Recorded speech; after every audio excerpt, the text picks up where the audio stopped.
कहानी में आगे बढ़ने से पहले आप लोग चैनल को सब्सक्राइब करें और अपने दोस्तों को भी शेयर करें। आपने देखा होगा या महसूस किया होगा, आपके आसपास धर्म पूजा पाठ करने वाले लोगों की जिंदगी भी खुशहाल नहीं होती जितनी कि अधर्मी लोगों की होती है। ये सब देखकर आपके मन में भी कभी न कभी सवाल जरूर उठा होगा कि आखिर अच्छे लोगों के साथ बुरा क्यों होता है। इसका उत्तर भगवान श्री कृष्ण ने दिया है।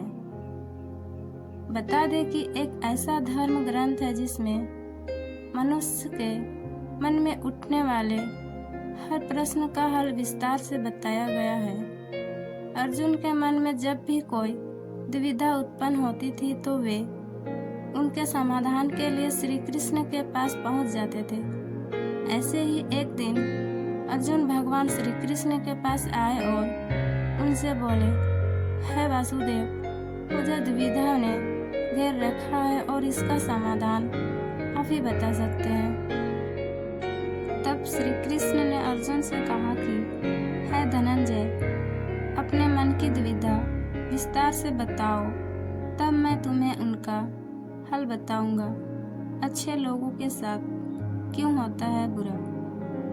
अर्जुन बोले, हे नारायण, मुझे ये बताइए कि अच्छे लोगों के साथ बुरा क्यों होता है। अर्जुन की बात सुनकर श्री कृष्ण बोले, हे पार्थ, मनुष्य जैसा देखता है या महसूस करता है वैसा कुछ नहीं होता, बल्कि अज्ञानता में वो सच्चाई को नहीं समझ पाता। श्री कृष्ण की बातें सुनकर अर्जुन हैरान हो गए और बोले, हे नारायण, आप क्या कहना चाहते हैं? मेरी समझ में नहीं आया।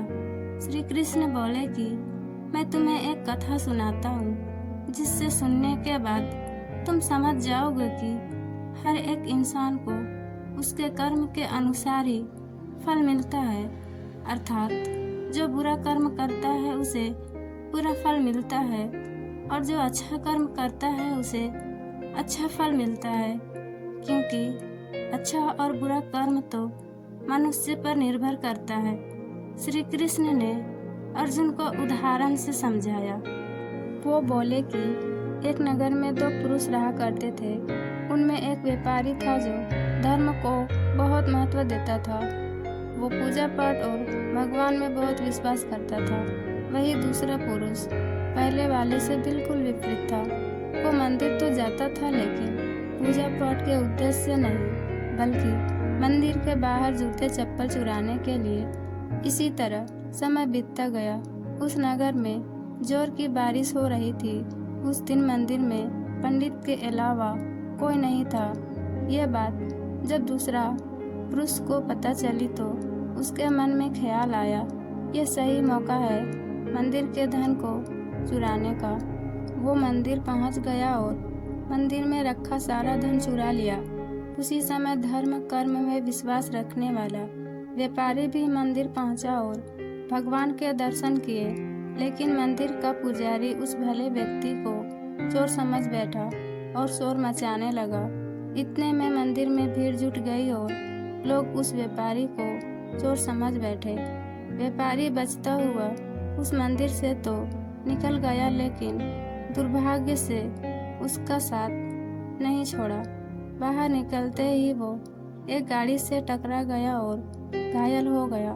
वह किसी तरह अपने घर जा रहा था, तब ही रास्ते में उसकी मुलाकात उस व्यक्ति से हुई जिसने मंदिर का धन चोरी किया था। व्यापारी को देख वह व्यक्ति क्रोधित हो गया और घर पहुंचते ही भगवान की सारी तस्वीरें निकालकर फेंक दी। वह भगवान से नाराज होते हुए अपना जीवन व्यतीत करने लगा। कुछ समय बाद दोनों ही व्यक्तियों की मृत्यु हो गई और दोनों यमराज की सभा में पहुंचे। उस व्यक्ति ने अपने बगल में खड़ा देख यमराज से पूछ लिया कि मैं सिर्फ अच्छे कर्म करता था, लेकिन इसके बावजूद पूरा जीवन मुझे अपमान ही मिला।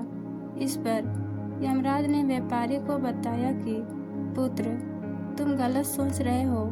जिस दिन तुम्हें गाड़ी से टक्कर लगी थी, उस दिन तुम्हारे जीवन का आखिरी दिन था, लेकिन तुम्हारे अच्छे कर्म की वजह से ही तुम्हारा एक्सीडेंट एक छोटे चोट में परिवर्तित हो गई। और इस व्यक्ति के बारे में जानना चाहते हो तो बता दे कि इसकी किस्मत में राजयोग था।